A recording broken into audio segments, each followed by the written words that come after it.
نشكر الشيخ على كلماته الجميلة.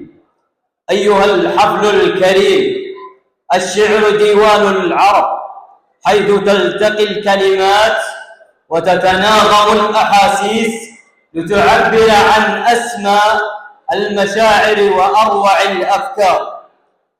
اليوم نحيي هذه الفقرة الشعرية التي تنبض بالجمال وتحيي فينا روح الأصالة والوفاء. قصيدة من الشاعر المتألق الشاعر عبد الله بن غانم الحرازي، فليتفضل. عليكم ورحمة الله وبركاته، واسعد الله مساكم بالخير والمسرات. نبارك للعرسان هذه الليلة ونقول لهم اللهم بارك لهما وبارك عليهما واجمع بينهما في خير. بسم الله. أنا البارحة قضيت ليلي على وجهات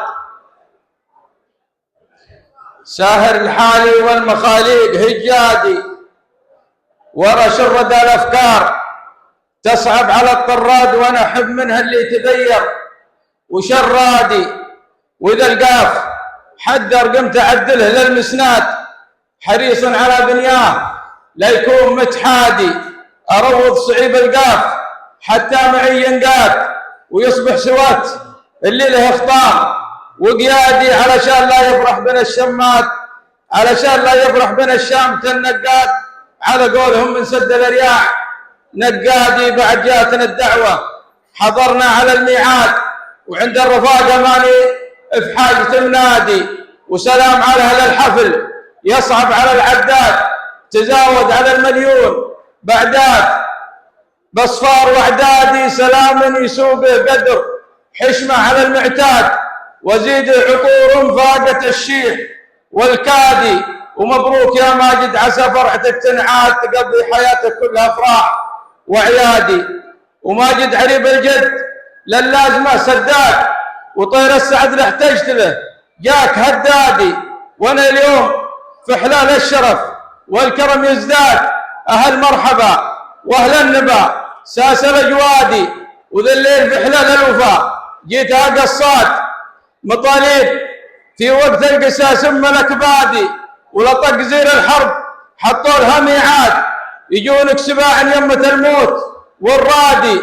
تعال بيوم العرب للعرب جحاد، تواريخ طول الوقت هجري وميلادي. يا كم واحد طامع وجاء عنهم نشاد، وعود يجر الذل جنب عن الوادي. وانا من حراز اللي لها هيبة واشتاد، تموت الاسامي واسمها رمز الامجادي.